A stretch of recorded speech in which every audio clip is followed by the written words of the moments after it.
إن الحمد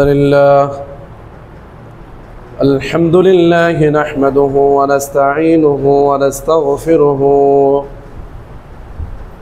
ونعوذ بالله من شرور أنفسنا ومن سيئات أعمالنا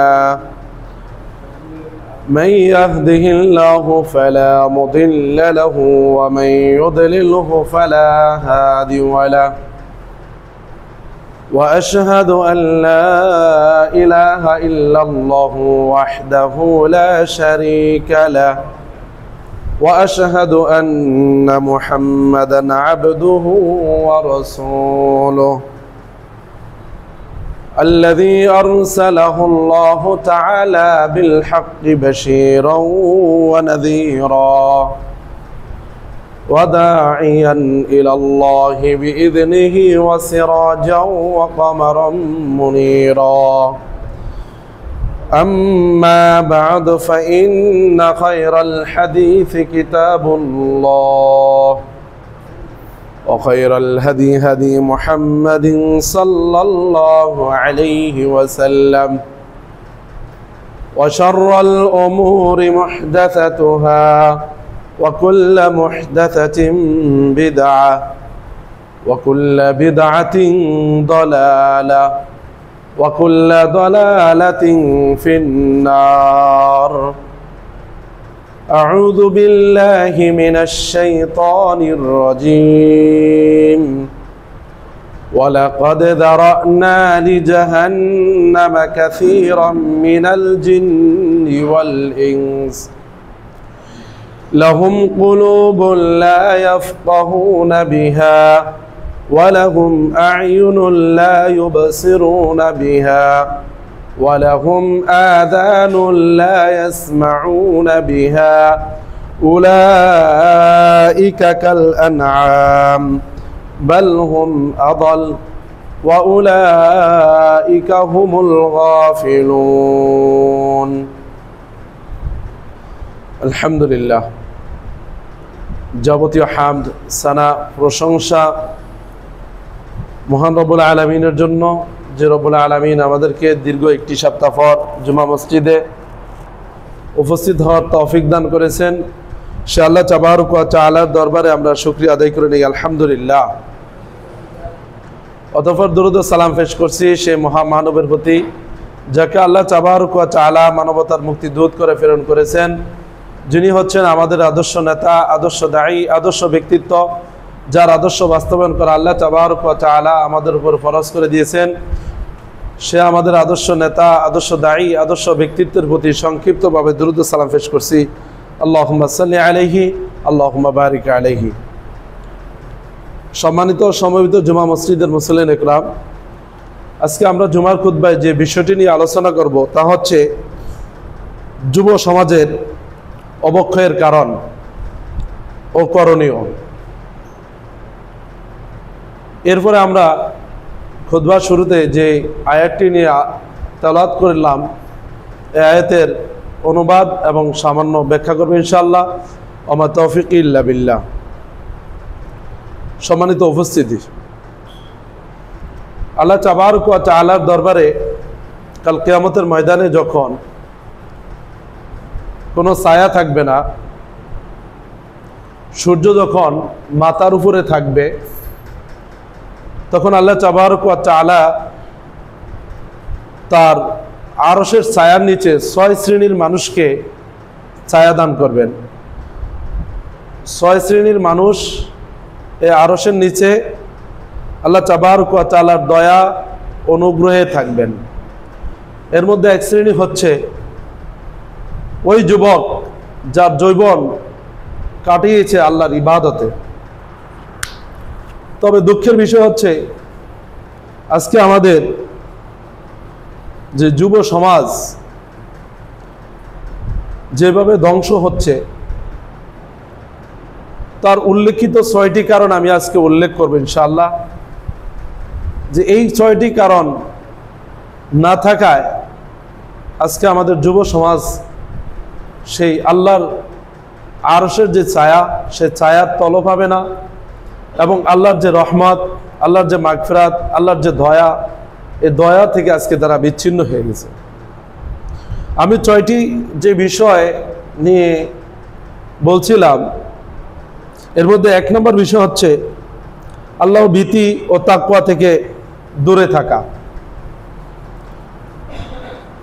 বর্তমানে আর যুবকরা ঈমান, নামাজ, হালাল হারাম এগুলো নিয়ে কোনো চিন্তা করে না। তারা শুধু সেলিব্রিটি হওয়ার জন্য টিকটক, ইউটিউব এই সমস্ত বিষয় নিয়ে আজকে তারা ব্যস্ত। অথচ যুবকের জীবন আল্লাহ ভীতি না থাকলে সে হয়ে ওঠে অন্ধকার ও বেপরোয়ার মধ্যে সে লিপ্ত থাকে। অথচ আল্লাহ তাবারক ওয়া তাআলা তিনি বলছেন, ইন্না আকরামাকুম ইনদাল্লাহি আতকাকুম। পৃথিবীর মানুষ তোমরা শুনে রাখো, তোমাদের মধ্যে সবচাইতে উত্তম, সবচাইতে অধিক উত্তম ওই ব্যক্তি যার মধ্যে রয়েছে আল্লাহর তাকওয়া, যার ভিতরে রয়েছে আল্লাহর ফরজকারিতা।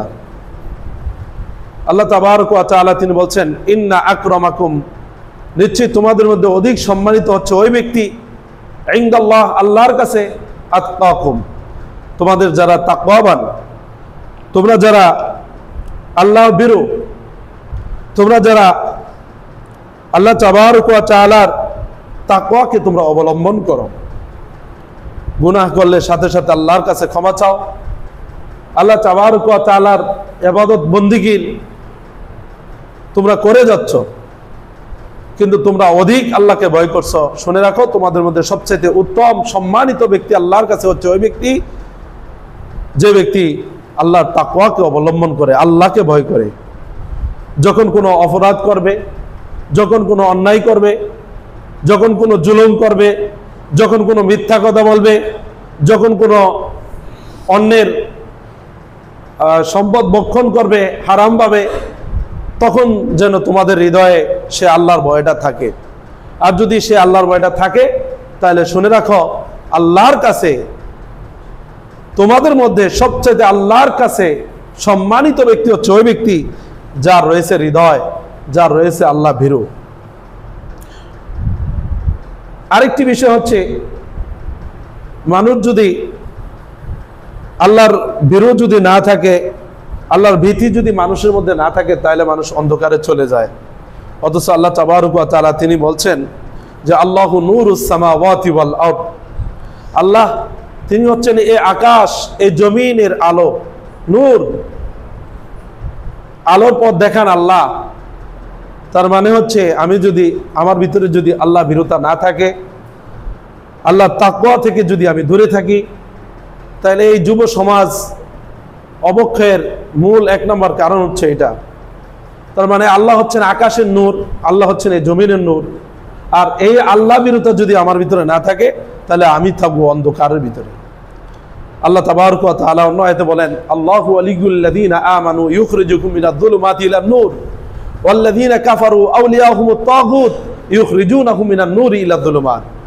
আল্লাহ তিনি হচ্ছেন মুমিনদের ওলি, তিনি হচ্ছেন মুমিনদের অভিভাবক, তিনি মুমিনদেরকে ইউখরিজুহুম মিনাদ-যুলুমাতি ইলান-নূর, অন্ধকার থেকে বের করে তিনি আলোর দিকে নিয়ে আসেন।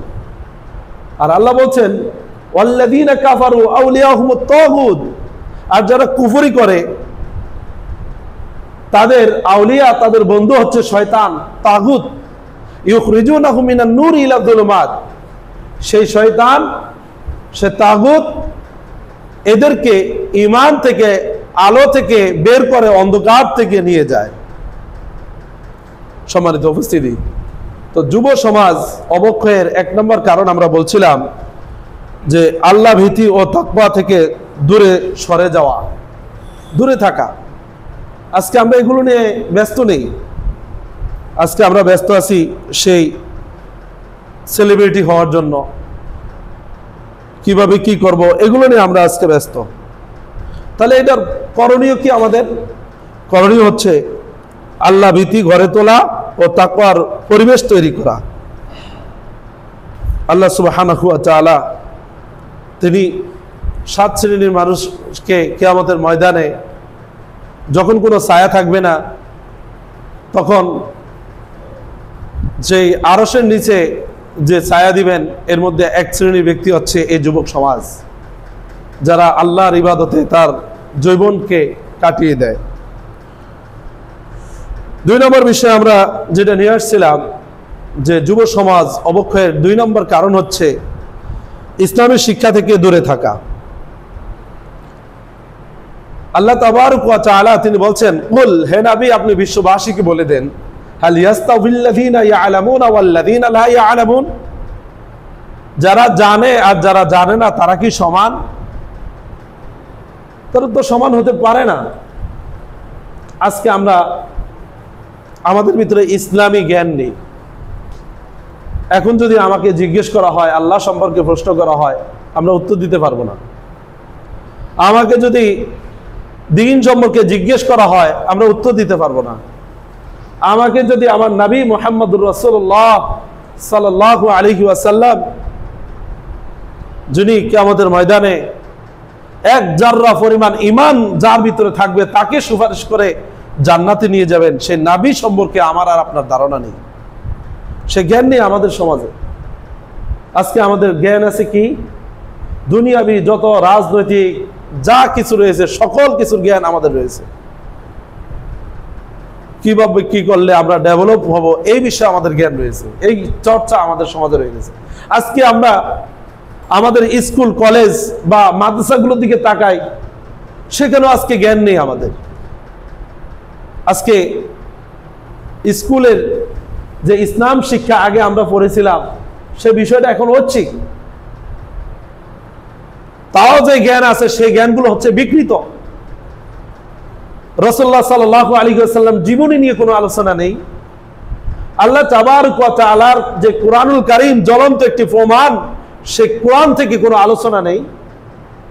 দেখবেন মাদ্রাসার অধিকাংশ, আগে ছিল এখন কিছুটা পরিবর্তন হয়েছে, অধিকাংশ গল্পগুলো হচ্ছে রবীন্দ্রনাথ ঠাকুরের গল্প দিয়ে আমাদের আজকে সেই স্কুল কলেজের যে সিলেবাসগুলো আছে, এই সিলেবাসগুলো ভরপুর। আজকে সত্যিকার জ্ঞান আজকে আমাদেরকে শিক্ষানো হচ্ছে না। আল্লাহর যে ওহির জ্ঞান, যে জ্ঞান দিয়ে আজকে বিশ্বর ভিতরে সবচেয়ে বেশি এগিয়ে গেছে সাহাবীরা, তাবিগণ, তাদের লিখনি আজকে আমরা পড়ে আজকে আমরা বক্তব্য দিচ্ছি, তারা এই জ্ঞান নিয়ে অনেক এগিয়ে গিয়েছে। এমনকি রাসূলুল্লাহ সাল্লাল্লাহু আলাইহি ওয়াসাল্লাম 10 জন সাহাবীর নাম ধরে ধরে তাদেরকে জান্নাতের সার্টিফিকেট দিয়েছে। কিসের মাধ্যমে? এই জ্ঞানের মাধ্যমে। আজকে যদি একটি মানুষ মৃত্যুবরণ করে, তাহলে তাকে সর্বপ্রথম প্রশ্ন করা হবে, সে জ্ঞান থাকলে সে উত্তর দিতে পারবে। কিসের জ্ঞান? জ্ঞান শুধু দুনিয়ার আছে। আমি যদি বলি, রিকশাওয়ালাকে যদি বলি যে ওইখানে 5 করা জমি আছে, কিনবা কিনা, এত টাকা দাম, খুব কম দাম, তখন রিকশাওয়ালা বলে, ভাই এটার কি দলিল আছে? এটা বলে কিনা বলেন? এটার ফর্সা আছে, আরো কি কি? তখন রিকশাওয়ালা দুনিয়াবি ক্ষেত্রে তার জ্ঞান হয়ে যায়, কিন্তু আখিরাতের ক্ষেত্রে আমাদের কোনো জ্ঞান নেই। একটা কথা আমি বললাম, সেটা কি কোরআন থেকে বললাম নাকি হাদিস থেকে বললাম, আপনাদের কাছে কোনো জ্ঞান থাকে না, বা আমরা উত্তর দিতে পারি না, বা উত্তর দিল আমি কি হাদিস থেকে দিলাম না কোরআন থেকে দিলাম। রাসূলুল্লাহ সাল্লাল্লাহু আলাইহি ওয়াসাল্লাম বলছেন, তারাকতু ফীকুম আমরাইন, শোনো আমার উম্মতগণ, তোমাদের নিকট আমি 2টি জিনিস রেখে গেলাম, লান তাদিল্লু মা তামাসসাকতুম বিহিমা, এই 2টি জিনিস যদি তোমরা ধরে রাখতে পারো, তাহলে তোমরা কশিন কালের জন্য পথভ্রষ্ট হবে না। 1 নম্বর হচ্ছে কিতাবুল্লাহ, তথা আল্লাহর কিতাব। 2 নম্বর হচ্ছে সুন্নাত রাসূলি, আমার সুন্নাত তোমাদের কাছে রেখে গেলাম। তার মানে হচ্ছে কোরআন এবং হাদিস। কিন্তু আমাকে আলোচনা করতে হলে, বক্তব্য দিতে হলে, খুতবা দিতে হলে, যে কোথাও গিয়ে কোনো কথা বলতে হলে আমাকে এই জ্ঞান দিয়ে কথা বলতে হবে। আমরা সুন্দর করে যখন একজন মানুষ মারা যায়, তখন আমাদের সমাজের কিছু আলেম তাদের থেকে কিছু টাকা নেয় না? কিসের টাকা যেন? নামাজ তো বাদ দিছে, কাজার পরিবর্তে কিছু টাকা নেয় না? নেয়। ওই হুজুরকে আমরা জিজ্ঞেস করি না যে হুজুর এটা কোন হাদিসের দৃষ্টিতে আপনি দিচ্ছেন? এরপরে আমরা 4 দিন না খাওয়ান দিই। বাবা যখন জীবিত ছিল বাবাকে না খাওয়াইয়া মারছে, এক একজন ডাকা ওই সেই এক এক জায়গায় থাকছে। আর যখন বাবা মারা গেছে তখন সবাই মিলে চান্দা দিয়ে তখন তারা 4 দিন না বা 40 খাওয়ান আমরা দিই। হুজুরকে একবার জিজ্ঞেস করতে পারি না যে হুজুর এটা করছি এটা কি আসলে শরীয়ত সম্মত কিনা? তাহলে তো রাসূলুল্লাহ সাল্লাল্লাহু আলাইহি ওয়াসাল্লাম হচ্ছেন আমার বাবার চাইতে আমার কাছে সবচাইতে প্রিয়। তাহলে তো তার জন্মদিনে বা তার মৃত্যু দিনে তার 40 তো সাহাবীরা করা উচিত ছিল, করেননি তো। বা কোনো সাহাবী যখন মৃত্যুবরণ করছেন কোনো সাহাবীর তো এই 40 বা 4 দিনে খাওয়ান হয়নি। আমাদের হচ্ছে কেন ভাই? আমরা কি তাদের সাথে বেশি বুঝি বা আমাদের কি তাদের সাথে বেশি জ্ঞান? আর হুজুর কি ফতোয়া দিবে? হুজুর তো ওই 4 দিনে বা 40 খাওয়ানোর প্রথম সারিতে তো হুজুরই থাকে, হুজুর আর ফতোয়া দিবে কি? এই হচ্ছে আমাদের আজকে অবস্থান। রাসূলুল্লাহ সাল্লাল্লাহু আলাইহি ওয়াসাল্লাম বলছেন যে কিয়ামতের আগে ইলম উঠিয়ে নেওয়া হবে বিকবজিল উলামা, আলেমদেরকে উঠিয়ে নেওয়ার মাধ্যমে। ইলম মানুষের মধ্যে কমে যাবে, জ্ঞান মানুষের মধ্যে থাকবে না, আল্লাহ বলার মতো লোক এই পৃথিবীতে থাকবে না, এরকম একটা অবস্থান হয়ে যাবে। জ্ঞান থাকবে কিন্তু আল্লাহ বলার মতো লোক এই পৃথিবীতে থাকবে না। ইলমকে উঠিয়ে নেওয়া হবে বিকবজিল উলামা, বড় বড় আলেমদেরকে আল্লাহ তাবারক ওয়া তাআলা উঠিয়ে নিয়ে যাবেন, এর মধ্যে ইলমকে উঠিয়ে নিয়ে যাবেন। এরপরে মানুষ কি করবে? আল্লাহ নবী সাল্লাল্লাহু আলাইহি ওয়াসাল্লাম 1400 বছর পূর্বে তিনি বলেছেন ইত্তাখাযান নাস রুউসান জুহালান, মানুষ তখন নেতা হিসেবে গ্রহণ করবে জাহেলদেরকে, অজ্ঞদেরকে। ফাআফতাউ বিগাইরি ইলমিন, এই অজ্ঞ, এই জাহেল, এই মূর্খ জ্ঞান ছাড়া ফতোয়া দিবে। ফাআদাল্লু ওয়া আদাল্লু, সে নিজেও পথভ্রষ্ট হবে, আরেকজনকে সে পথভ্রষ্ট করে ছাড়বে। এই হচ্ছে এখন আমাদের বাস্তব চিত্র। আমাদের ইসলামী জ্ঞান না থাকার কারণে আল্লাহ সম্পর্কে আমার জ্ঞান নেই, যে আল্লাহ সম্পর্কে আমাকে যখন কবরে যাব তখন সর্বপ্রথম আমাকে প্রশ্ন করা হবে মান রব্বুকা, তোমার রবকে। তখন বলবো হায় হায় লা আদরি লা আদরি, আমি তো জানি না। তার কারণ আপনাকে দুনিয়াতে যদি জিজ্ঞেস করা হয় আল্লাহ সম্পর্কে একটু বক্তব্য দেন, আল্লাহ সম্পর্কে 5 মিনিট পর্যন্ত বলেন, আপনি বলতে পারবেন না। তাহলে আখিরাতে কিভাবে বলবেন যে মান রব্বুকা, তোমার রবকে রব্বি আল্লাহ, এটা কিভাবে বলবেন? ওই আল্লাহর সাথে তো আপনার সম্পর্ক নাই, সপ্তাহে একদিন সম্পর্ক ছিল। যে আল্লাহ আমাকে আর আপনাকে তৈরি করছেন শুধু তার ইবাদতের জন্য, 5 ওয়াক্ত সালাত আদায় করার জন্য, আমার সাথে তো শেষ সালাতের সাথে সম্পর্ক নেই।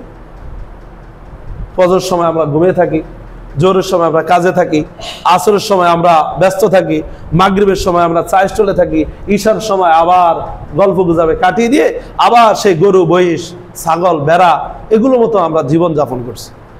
অথচ আল্লাহ বলছেন এই জাহান্নামকে তৈরি করা হচ্ছে 2 শ্রেণীর ব্যক্তির, 2 ব্যক্তির জন্য। এক হচ্ছে জিন আর হচ্ছে ইনসান। এই জিন এবং ইনসানের জন্য আল্লাহ তাবারক ওয়া তাআলা জাহান্নামকে তৈরি করছেন। তিনি বলছেন ওয়ালাকাদ যারানা লিজাহান্নামা কাসীরাম মিনাল জিন্নি ওয়াল ইনস, অবশ্যই আমি জাহান্নামকে সৃষ্টি করেছি কাসীরাম মিনাল জিন্নি ওয়াল ইনস, অধিকাংশ মানুষ এবং অধিকাংশ জিনদের জন্য আমি আল্লাহ তাবারক ওয়া তাআলা এই জাহান্নামকে সৃষ্টি করেছি। তারা কারা? লাহুম কুলুবুল লা ইয়াফকাহুনা বিহা, এদের হৃদয় আছে, হৃদয় থাকার পরেও এরা হৃদয় দিয়ে বোঝে না, অনুভব করে না যে আমাকে আল্লাহ সম্পর্কে জানতে হবে। এটা বোঝে, বোঝার পরও তারা সেই বিষয়টিকে অনুভব করে না, বুঝে না। ওয়ালাহুম আয়ুনুল লা ইউবসিরুনা বিহা, যাদের চক্ষু রয়েছে, চোখ দিয়ে দেখছে যে এটা সত্য, চোখ দিয়ে দেখার পরও দেখে না। ওয়ালাহুম আযানুল লা ইয়াসমাউনা বিহা, এই যাদের কান রয়েছে, কান দিয়ে শুনছে যে আল্লাহর কাঠগড়ায় আমাকে একদিন দাঁড়াতে হবে, 3টি প্রশ্নের সম্মুখীন আমাকে হতে হবে, সকল ধরনের হারামকে বর্জন করতে হবে এবং আল্লাহ এবং তার রাসূল এবং তার দ্বীন সম্পর্কে জ্ঞান অর্জন করতে হবে। এটা শুনছি আমরা, শোনার পরেও আমরা শুনছি না। আল্লাহ বলছেন উলাইকা কাল আনআম, এরা হচ্ছে চতুষ্পদ জন্তুর ন্যায়। ওয়া উলাইকা হুম বাল হুম আদাল, আল্লাহ বলছেন চতুষ্পদ জন্তু তো এর চাইতে ভালো আছে, এর চাইতে নিকৃষ্ট হচ্ছে এই সমস্ত শ্রেণীর মানুষ। আল্লাহ বলছেন ওয়া উলাইকা হুমুল গাফিলুন, এরা হচ্ছে গাফিল, এরা সব কিছু থেকে গাফিল, এরা জান্নাত থেকে গাফিল, আল্লাহর রহমত থেকে গাফিল, আল্লাহর মাগফিরাত থেকে গাফিল, সব কিছু থেকে এরা গাফিল। সম্মানিত উপস্থিতি, যুব সমাজ অবক্ষয়ের কারণে 2 নম্বর কারণ আমরা বলছিলাম যে ইসলামী জ্ঞান থেকে দূরে থাকা। হ্যাঁ, আজকে আমাদের বাস্তব চিত্র হচ্ছে আমরা ইসলামী জ্ঞান থেকে দূরে রয়েছি। দুনিয়াবি যত জ্ঞান আছে আমরা সব শিখে ফেলছি, কিন্তু ইসলামী জ্ঞান থেকে আমরা আজকে দূরে রাখছি। 3 নম্বর বিষয় হচ্ছে যে পরিবারকে ইসলামী জ্ঞানে, পরিবারকে দিনের পরিবেশে অভাব। আজকে আমাদের পরিবারগুলো দিনই যে পরিবেশ আছে এই পরিবেশের অভাব রয়েছে আমাদের পরিবারগুলোতে। দিনই চর্চা নেই আমাদের সমাজে, আমাদের পরিবারগুলোতে। কিভাবে আমার সন্তান একজন আলেম হবে? আপনি কিভাবে আশা করছেন আপনার সন্তান হাফেজে আপনাদেরকে জান্নাতে নিয়ে যাবে? অথচ আমি সালাত আদায় করছি না, হারাম বক্ষণ করছি, 24 ঘন্টা হারামের ভিতরে লিপ্ত থাকছি। বাসায় গিয়ে মোবাইল, কম্পিউটার, টিভি এগুলো দেখে হিন্দি সিরিয়ালগুলো দেখছি। আপনার যে স্ত্রী সন্তান জন্ম দেয়, সেই স্ত্রী তার সন্তান পেটে নিয়ে, গর্ভে নিয়ে এগুলো দেখছে। অথবা আপনার সন্তান যখন বড় হয়, হাঁটতে শিখে, কথা বলা শিখে, তখন এই mobile, TikTok, YouTube, TV, serial এগুলো ছাড়া তো তাকে খাওয়ানো যাচ্ছে না। আজকে আমাদের সমাজটা এরকম না? কথা বলেন, এরকম না? এরকম, এর বাস্তব। অথচ আমাদের পরিবারটা হওয়া ছিল কেমন? রাসূলুল্লাহ সাল্লাল্লাহু আলাইহি ওয়াসাল্লামের পরিবারটা কেমন ছিলেন? তার সাহাবা আজমাইন রাদিয়াল্লাহু তাআলা আনহুম, তাদের পরিবারটা কেমন ছিলেন? যুগে যুগে যে সমস্ত যুগশ্রেষ্ঠ আলেম, তাদের পরিবারটা কেমন ছিল? আমাদের পরিবারটা কি দিয়ে সাজানো গোছানো? হ্যাঁ, আমাদের পরিবারটা সাজানো গোছানো হচ্ছে মূর্তি, ছবি দিয়ে। আমরা খুব সুন্দর করে বাচ্চাদের খেলনা হিসেবে এই মূর্তিগুলো কিনি না? কিনে এনে সুন্দর করে গ্লাসের ভিতরে রেখে দেই, এই যে মূর্তি। বা বাবার ছবিটা সুন্দর করে দেওয়ালে টাঙিয়ে দিই। এইভাবে আমরা সুন্দর করে পরিবারটা সাজাই। কিন্তু ওই হাদিস আমি আর আপনি জানি না যে রাসূলুল্লাহ সাল্লাল্লাহু আলাইহি সাল্লাম বলছেন, ওই ঘরে কখনো ফেরেশতা প্রবেশ করবে না যেই ঘরে মানুষের ছবি, মূর্তি অথবা কুকুর প্রবেশ করে, ওই ঘরে কখনো ফেরেশতারা প্রবেশ করে না। আপনি এখন সামলান আপনার পরিবারকে। আপনার ঘরে তো একটি টিভি রয়েছে, যে টিভিতে দিন রাত 24 ঘন্টা সেই বাংলাদেশি সিনেমা বলেন, তারপরে হিন্দি সিরিয়াল যে সিনেমা রয়েছে এগুলো বলেন, রাত দিন 24 ঘন্টা আপনার চলতেছে। আপনি মসজিদের ইমাম সাহেবকে 200 টাকা দিতে পারেন না, অথচ আপনি সেখানে যে ডিশ আছে, ডিশ বিল দিচ্ছেন 300-400 টাকা, 500 টাকা। আপনি মসজিদে 2 টাকা দান করতে পারছেন না, প্রত্যেক মাসে আপনি সেই ওয়াইফাই বিল দিচ্ছেন অনেক টাকা। এরকম হয় না আমাদের সমাজে? আছে না এখন? অহরহ আমাদের সমাজে। সে ভাত খেতে পারছে না, তার টিভি সিরিয়াল চালাচ্ছে খুব সুন্দর করে, ওয়াইফাই চালাচ্ছে খুব সুন্দর করে। এই হচ্ছে আমাদের চিত্র, এই হচ্ছে আমাদের পরিবারের অবস্থা। এই অবস্থা যদি হয় আমাদের, সেখান থেকে আমরা কিভাবে আশা করি যে আমরা নিজেরা ইসলামিক হব অথবা আমার সন্তানকে ইসলামিক জ্ঞানে গড়িয়ে তুলব? কিভাবে আমরা আশা করি? প্রিয় উপস্থিতি, এগুলো হচ্ছে রাসূলুল্লাহ সাল্লাল্লাহু আলাইহি ওয়াসাল্লাম বলছেন, কিয়ামতের আগে অনেক ফিতনা আসবে। মানুষ ঈমান, এই হাতে আগুনের কঙ্কার, আগুনের কয়লা চিনেন? লাকড়ি দিয়ে যখন ফুরানো হয় তখন সেটা কি হয়? আগুনের অঙ্কার। এই অঙ্কার হাতে রাখা সম্ভব থাকবে, কিন্তু ঈমান রাখা কষ্ট হয়ে যাবে। হ্যাঁ, এটাই রাসূলুল্লাহ সাল্লাল্লাহু আলাইহি ওয়াসাল্লাম বলছেন। এবং তিনি আদেশ করছেন, যখন তোমাদের এমন অবস্থা হবে যে তোমাদের ঈমান রাখাটা কষ্ট হয়ে যাবে, তখন তোমরা মুমিন যারা আছো, শুনো, তোমরা ছাগল নিয়ে পাহাড়ে চলে যাবে। সেখানে কোনো ফিতনা থাকবে না, সেখানে ছাগল চড়াবে, আল্লাহর ইবাদত বন্দেগী করবে, আর ছাগলের দুধ খেয়ে তোমরা জীবনযাপন করবে। হ্যাঁ, এটা রাসূলুল্লাহ সাল্লাল্লাহু আলাইহি ওয়াসাল্লামের হাদিস। এমন ভাবে আজকে আমাদের সমাজে অহরহ এমন ভাবে ফিতনা আমাদেরকে আটকিয়ে রাখছে, বেষ্টন করে ফেলছে, যা আমরা নিজেরা, আমাদের পরিবার এই ফিতনা থেকে আমরা মুক্ত হতে পারছি না। এমন একটা অবস্থা আমাদের। অথচ আল্লাহ নবী সাল্লাল্লাহু আলাইহি সাল্লাম বলছেন আদ-দায়ুস লা ইয়াদখুলুল জান্নাহ, দায়ুস কখনো জান্নাতে যাবে না। দায়ুস হচ্ছে ওই ব্যক্তি যে জীবিত থাকা সত্ত্বেও ভাত কাপড় পোষণ সবকিছু দেওয়া সত্ত্বেও তার মেয়ে বেপর্দা হয়ে বের হয়ে চলে যায়, তার স্ত্রী বেপর্দা হয়ে বাজারে গিয়ে বাজার সদাই সবকিছু মানুষের সাথে ঠেলাঠেলি বেপর্দা হয়ে চলাফেরা করে, এরা হচ্ছে দায়ুস।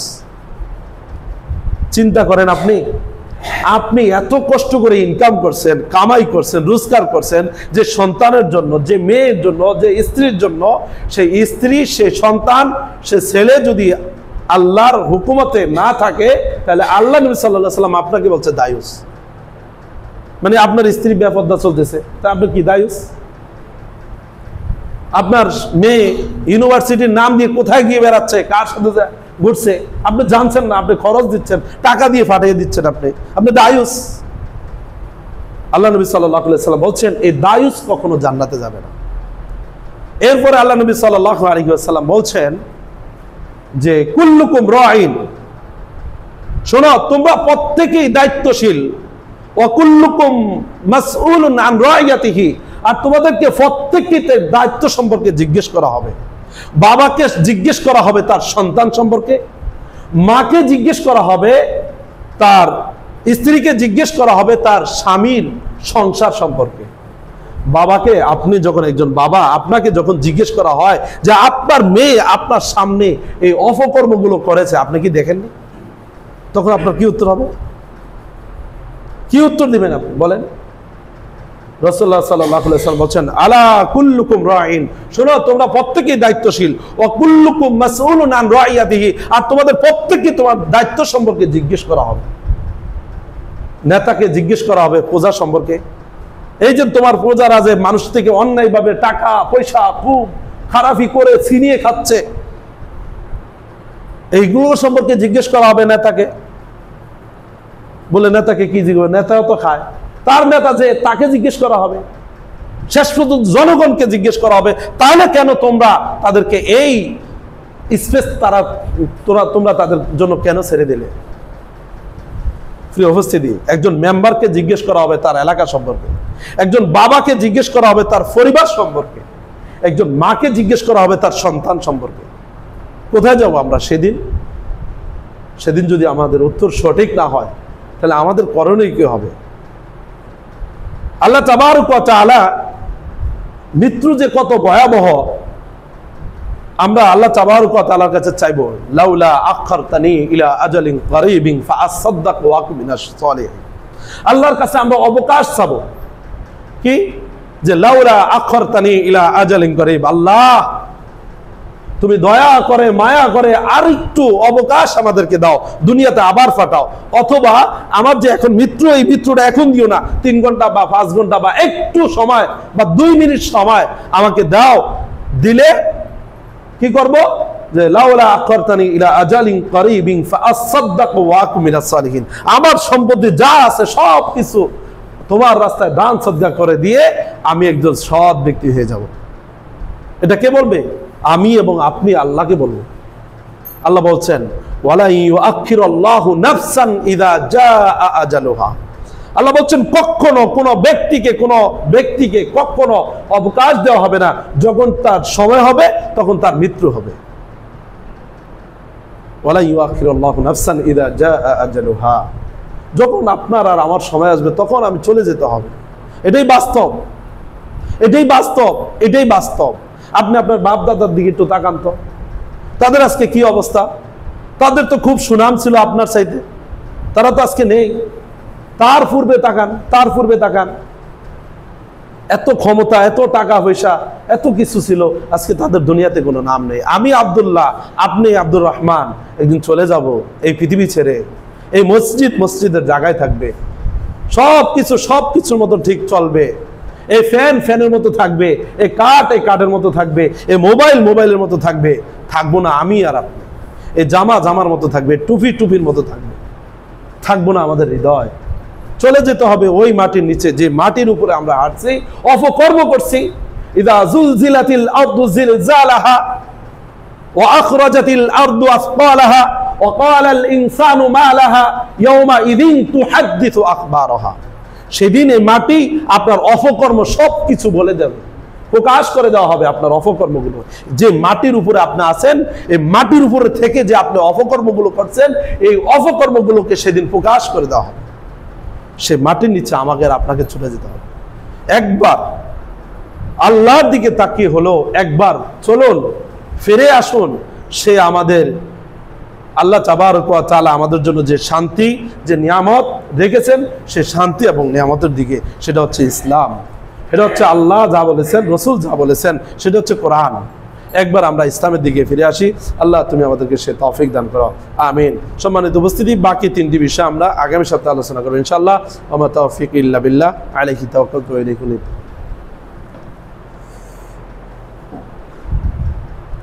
আলহামদুলিল্লাহ, আলহামদুলিল্লাহি রাব্বিল আলামিন, ওয়াল আকিবাতু লিল মুত্তাকিন, ওয়াস সালাতু ওয়াস সালামু আলা সাইয়্যিদিল আমবিয়া ওয়াল মুরসালিন নবিয়ুনা মুহাম্মদ ওয়া আলিহি ওয়া সাহবিহি আজমাইন। ওয়া বাদ, আইয়ুহান নাস সাল্লু আলা নবী কামা ক্বালা তাআলা ফিল কুরআন, ইয়া আইয়ুহাল্লাযীনা আমানু সাল্লু আলাইহি ওয়া সাল্লিমু তাসলিমা।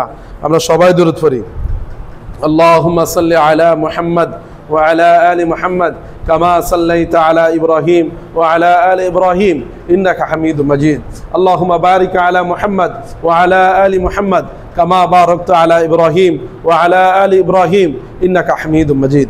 اللهم أعز الإسلام والمسلمين، اللهم أعز الإسلام والمسلمين، اللهم أعزنا بالإسلام، اللهم أعزنا بالإسلام، اللهم خلد ملكنا وممالك الإسلام، اللهم خلد ملكنا وممالك الإسلام، اللهم أنزل برحمتك بنغلاديش، اللهم أنزل برحمتك بنغلاديش، اللهم احفظ المسلمين في بنغلاديش، اللهم انصر المسلمين في كل مكان، اللهم احفظ المسلمين في كل بلاد يا رب العالمين. اللهم انصر المسلمين في ميانمار، اللهم انصر المسلمين في فلسطين، اللهم احفظ المسلمين في فلسطين، اللهم عيد المسجد الأقصى إلى رحاب المسلمين، اللهم عيد المسجد الأقصى إلى رحاب المسلمين، اللهم ارزقنا فيه صلاة قبل الممات يا رب العالمين، اللهم ارزقنا فيه صلاة قبل الممات يا رب العالمين. اللهم اشدد اليهود والنصارى والبديين والهنديين يا رب العالمين، اللهم اشدد اليهود والنصارى والبديين والهنديين يا رب العالمين. عباد الله رحمكم الله، إن الله يأمركم بالعدل والإحسان وإيتاء ذي القربى وينهى عن الفحشاء والمنكر والبغي يعظكم لعلكم تذكرون. فاذكروني أذكركم واشكروا لي ولا تكفرون. قوموا للصلاة سووا صفوفكم.